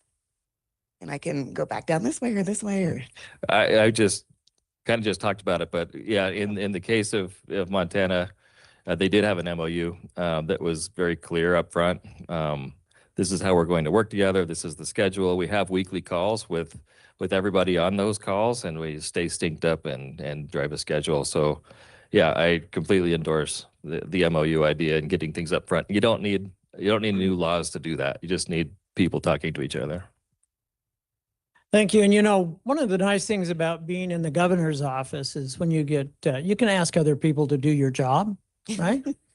And frankly, I think it's the next panel. You're going to hear from John Jenks from the Wyoming Energy Authority. And he certainly, it was very helpful to remind me of things that I should bring up. But one kind of a different concept is the governors of Utah, Wyoming, and Idaho entered into we call it an energy compact. Where the three states have agreed to actually work with each other on the overall one. Transmission is the big issue.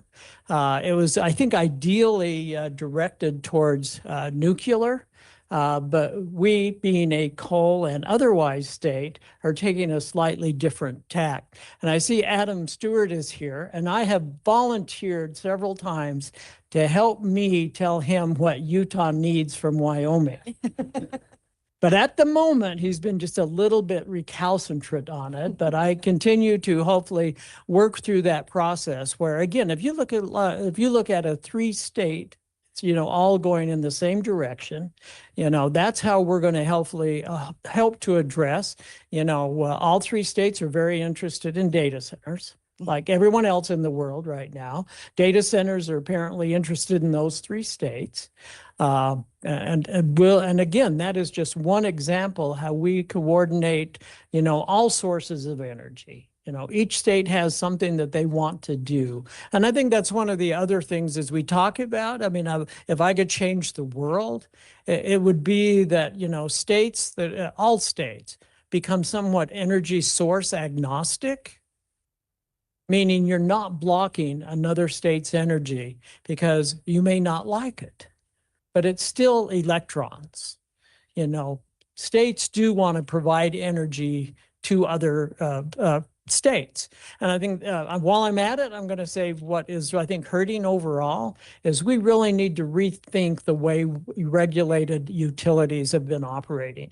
It just that model really no longer probably fits what we're looking at right now. You heard large load in the last load, I think, in the last panel. I think you're also going to hear about third-party generation.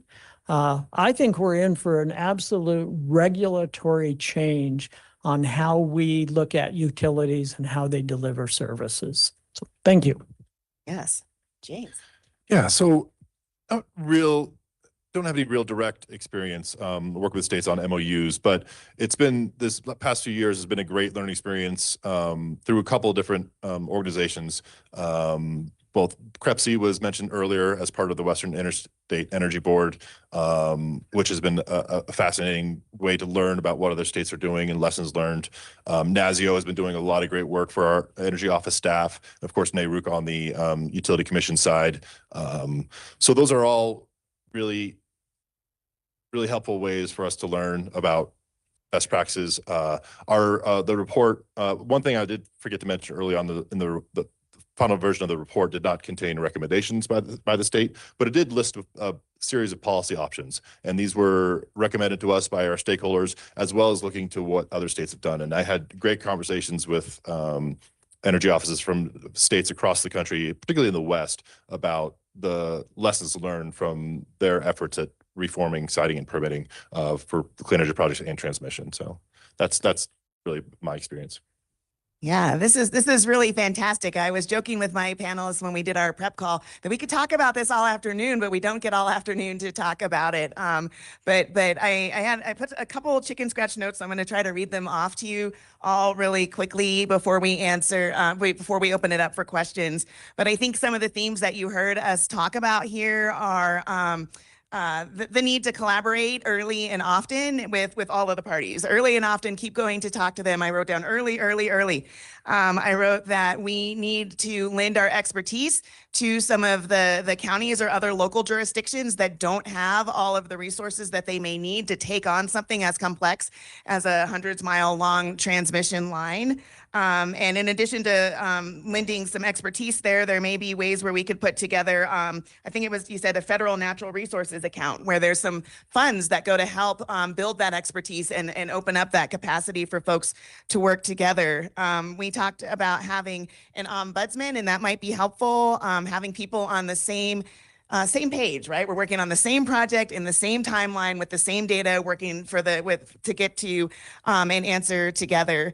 We heard also putting together a guide to the process is really helpful for folks. So they come in, they already know what you'd like them to do because you've put a guide together for them, and that it starts at the top with your attitude. And so that's just a very, very fast summary of what we heard from our excellent panelists. And I think, I just wanted to flag, we wanted to talk a little bit about what can states do, what can the lead that states can take, especially under this governor's initiative, and just, highlight that the progress doesn't hinge on having new laws. It hinges on this leadership and coordination that you're hearing folks right up here on the panel with me talk about. States and local governments already have the authority to convene the stakeholders early and often align the timelines and build trust. And they're doing that. And they're doing it really well, right? So when these elements can come together, transmission development should hopefully become not just faster, but it'll be smarter and fairer and more durable. So I look forward to the continued collaboration of all of us on the panel and also here in the room on working on these things together. And I'd like to, we're going to take questions and then we'll thank the panel that, please join me in thanking James and Lester and Brant for the excellent conversation. It's been fantastic. And I think we have about 10 minutes for questions, so I'm happy to take some questions. No, we're ready. Stunned. Yeah, oh my gosh. No questions for us? Oh, here's one. Bless you.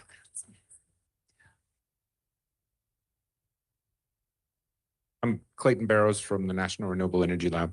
So you've all talked about permitting as it relates to transmission. I'm curious about what you think the role of permitting and permitting reform can be to alleviate the bottlenecks associated with integrating large loads. Specifically, what I'm thinking about is that we've talked a little bit about adding on-site generation resources, and I'm aware that even some of those that operate under the control of the large load owner or operator, they are also subject to permitting restrictions. How are you guys considering these issues in your permitting processes and reforms, or is this just out there and an issue yet to be addressed.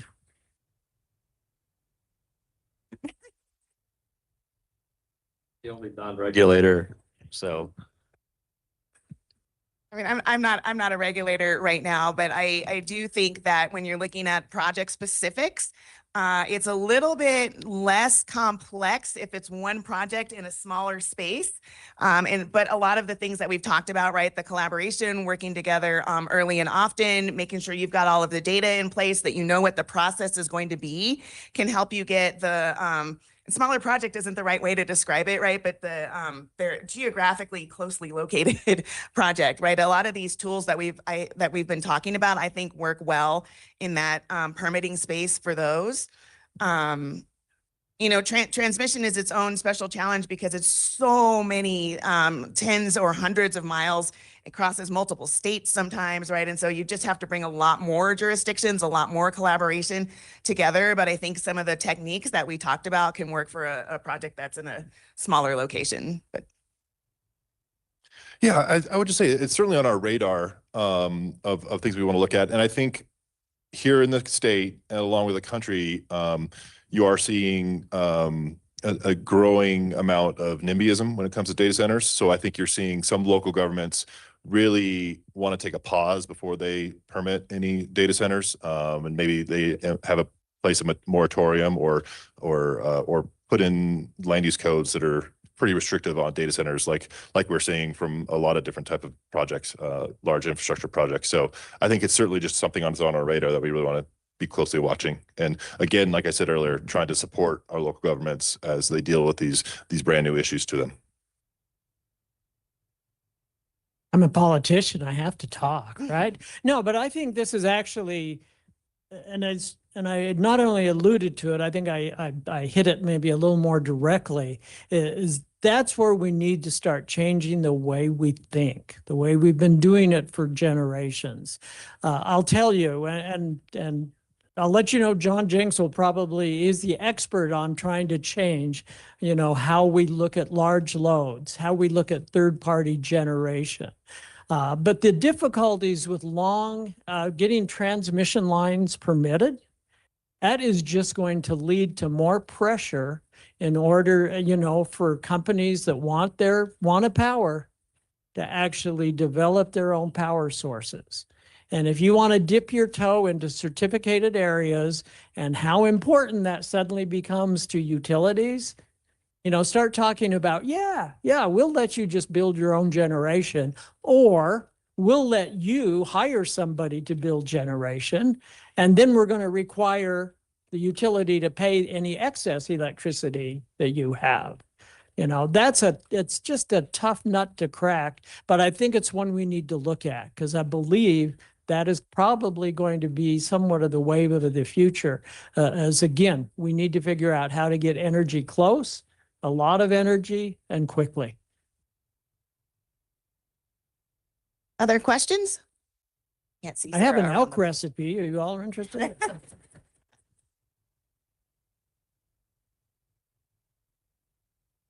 Thanks.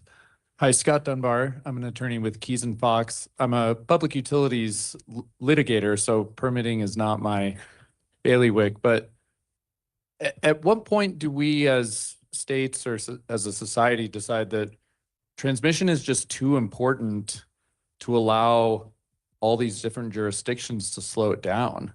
Like, at what point do we decide, you know what, maybe local jurisdictions have no authority or much less authority to permit than they do now, so that we can just get things done?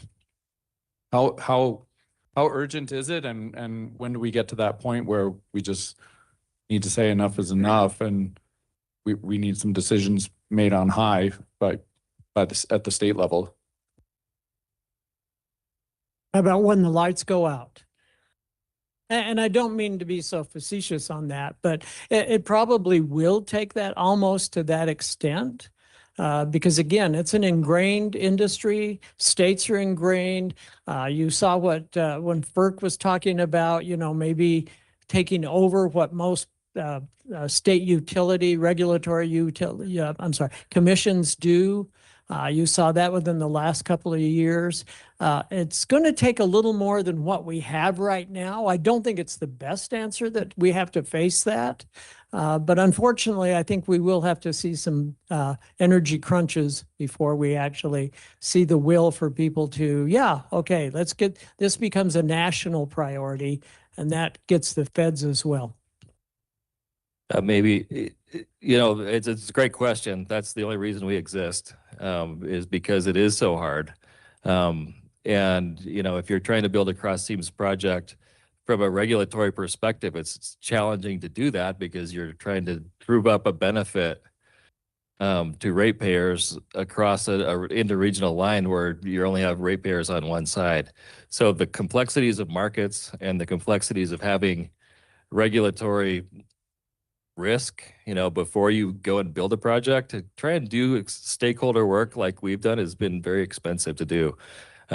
We anticipate that all of our project will be owned by regulated utilities in different slices, you know, in different ownership levels. Each of those regulatory bodies in each of those states has to approve that investment for each of those utilities to invest in our project. So what we are finding, just pragmatically, they're not able to take that risk on the front end, but they're pretty interested in buying a project that's fully de-risked and permitted.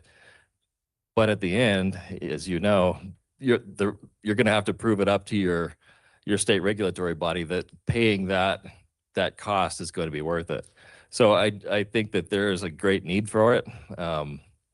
It's a great question. I don't have a great answer other than if you're going to do it, we have to find ways to make regulatory approval more predictable, and recognize the value of transmission rather than just, you know, point to point like we have been. It has to be a bigger picture that this is a broader good. Yeah, and I would just add, you know, I mean, we do somewhat have a model for this with the way that FERC regulates gas pipelines, interstate gas pipelines. And I completely agree with Randall that, you know, it would take severe reliability and outage and then we'd probably play months and years of the blame game in our current political environment. But that would potentially be the next step. But yeah, it would take something drastic, I think, to move that way. All right. I think we have time for one more question. If there's one, yep. Sarah is on her way to you. Hi, I'm Amy Rose from the National Renewable Energy Laboratory. And I have a question for James. You mentioned that a lot of the offices that need to evaluate and review these applications don't have the workforce capacity. So what have you seen in terms of effective practices and what needs to be communicated, how it should be communicated so that the staff in these offices can evaluate these very complex technical projects? Yeah, so last year, our office and a variety of other stakeholders went through an application process with the DOE. I don't know if many people are familiar with the RSTEP program, where a series of states were funded to do this type of work, to provide that type of technical assistance for local governments. And that's, you know, unfortunately, we didn't get ours closed in time for until the new administration came into power. So, but that I do think our report identifies that as a potential model moving forward, pending funding. But just providing that, you know, it could be like our code repository, could be best practices, and just kind of a one-stop shop where local governments could find information, could find experts available to them, whether it's like third-party consultants when they're trying to update their land use codes and things like that. So, you know, I do think there's processes in other states that we would hope to learn from, and you know, if our state can find some funding for that type of project,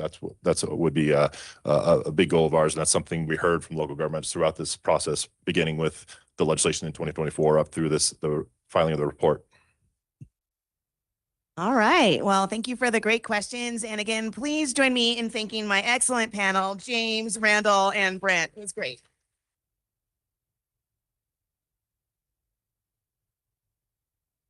I hand it back to Sarah. We're actually going to take a quick 10-minute break before our next session. Then we'll get started with panel 3.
Okay, we're gonna try and get this third panel started.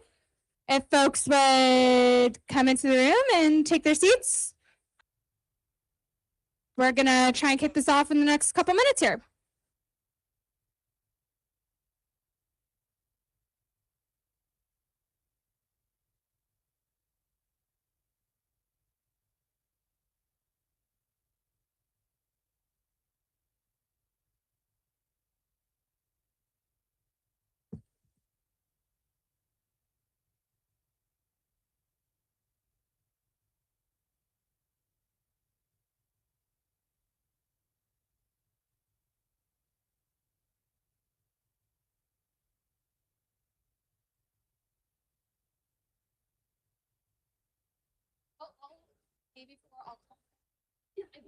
You like your new job?